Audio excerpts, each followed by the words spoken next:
Medicina do conhecimento. Ciência e informação a qualquer momento, em todo lugar. Chegando aí, mais um podcast do Anestesiador. No Congresso da Sociedade Europeia de Anestesiologia em Barcelona, a conferência Sir Robert Mackintosh foi proferida pelo professor Göran Edenstierna, de Uppsala, do Hospital Universitário, na Suécia. Naquele ano, a conferência Sir Mackintosh teve como tema Anestesia e pulmão. Pode o oxigênio ser prejudicial? A anestesia geral reduz a capacidade residual funcional e promove o colabamento das vias aéreas. A razão disso é a perda de tônus muscular respiratório, que permite que as forças elásticas do pulmão puxem o parede do tórax, reduzindo o volume pulmonar. A resistência nos pulmões de pessoas saudáveis pode, sob anestesia, alcançar aquela de pessoas com asma moderada e grave. Comumente, o oxigênio é respirado em altas frações inspiradas durante a indução da anestesia, e o aumento da concentração de oxigênio é dado durante a cirurgia para se reduzir o risco de hipoxemia. No entanto, o O2 é rapidamente absorvido colabando as vias aéreas, causando colapso pulmonar, atelectasia e shunt. A atelectasia ocorre em algum grau em 90% dos pacientes anestesiados e pode ser um locus para infecção e pneumonia no pós-operatório. O professor Edenstierna discutiu que as complicações pulmonares pós-operatórias foram encontradas em 2 a 20% dos pacientes após cirurgias não cardíacas. Em um estudo retrospectivo enorme de 161 mil pacientes após uma cirurgia não cardíaca, pneumonia foi encontrada em 1,5 pacientes. Isso pode não parecer terrivelmente alto, mas a mortalidade foi de 21% nesse grupo, ou seja, 1/5 dos pacientes que complicaram com infecção pulmonar no pós-operatório foram a óbito. Medidas para prevenir a atelectasia e possivelmente reduzir as complicações pulmonares pós-operatórias são baseadas em moderar o uso de oxigênio e preservação ou restauração da capacidade residual funcional. Pré-oxigenação com 100% de oxigênio causa atelectasia e deve ser seguido por uma manobra de recrutamento. Insuflação, uma pressão das vias aéreas de 40 cm de água por 10 segundos e a pressões de vias aéreas superiores em pacientes com redução da complacência abdominal, como em obesos e pacientes com desordens abdominais. Pré-oxigenação com 80% de oxigênio pode ser suficiente na maioria dos pacientes sem aumento na dificuldade em ingerir as vias aéreas, mas o tempo de hipoxemia durante a apneia diminui em cerca de 7 a 5 minutos. Uma alternativa possivelmente desafiadora seria a indução da anestesia com PIP, para se evitar a queda da capacidade residual funcional, permitindo uma FO2 de 100%. A PIP contínua de 7 a 10 cm de água pode não necessariamente melhorar a oxigenação, mas deve manter o pulmão aberto até o final da anestesia.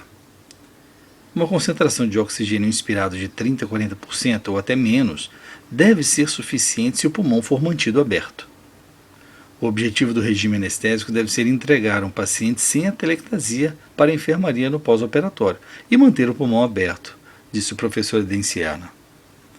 Foi também abordado como a formação da atelectasia tem dependência crítica do oxigênio inspirado em altas concentrações crescentes na pré-oxigenação durante a indução da anestesia.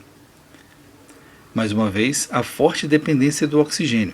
Pacientes que receberam O2 a 100% durante 3 minutos tinham atelectasia, em média, em 10% da superfície do pulmão, o que corresponde a 15 a 20% do tecido pulmonar. Uma pré-oxigenação com 80% de O2 durante um tempo semelhante causa muito menos atelectasia, com a média de 2%. Ele demonstrou em tomografias computadorizadas de tórax. Baixas concentrações de oxigênio reduzem atelectasias ainda mais. O professor Edenstierna também descreveu o papel negativo da aspiração das vias aéreas frente ao processo que pode promover a atelectasia. É minha opinião que a aspiração das vias aéreas pode fazer mais dano do que benefício e é altamente questionável. Pelo menos deve haver uma indicação clara para ela, disse o professor. Ainda demonstrou suas conclusões e recomendações. 1. Pré-oxigenação com 100% de O2 deve ser seguido por uma manobra de recrutamento para reabrir os alvéolos colapsados ou a indução da anestesia deve ser feita com CPAP-PIP para manter a capacidade residual funcional, que permitiria 100% de O2 sem formação de atelectasia alternadamente. Pré-oxigenação com 80% de O2 pode ser aceitável no paciente com pulmão normal, não obeso, sem dificuldade antecipada de via aérea, seguido de uma insuflação suave do pulmão. Menor tempo de tolerância à apneia, mas mais fácil de abrir as vias aéreas fechadas por alvéolos colapsados. O recrutamento pela inflação do pulmão a uma pressão das vias aéreas de 40 cm de água de oxigênio durante 10 segundos em pulmão saudável, pacientes com peso normal e a pressões de vias aéreas superiores em pacientes com redução da complacência abdominal, obesidade, pacientes com distúrbios abdominais, após uma pré-oxigenação com 100% de O2 e a cada 30 minutos, ou um contínuo uso de PIP, no mínimo de 7 a 10 centímetros de água, é a segunda indicação. 3. Baixa concentração de O2 inspirado, 30 a 40% ou mesmo menos, se há necessidade de maior concentração. 4. Alta concentração de oxigênio inspirado deve ser dada apenas em conjunto com PIP.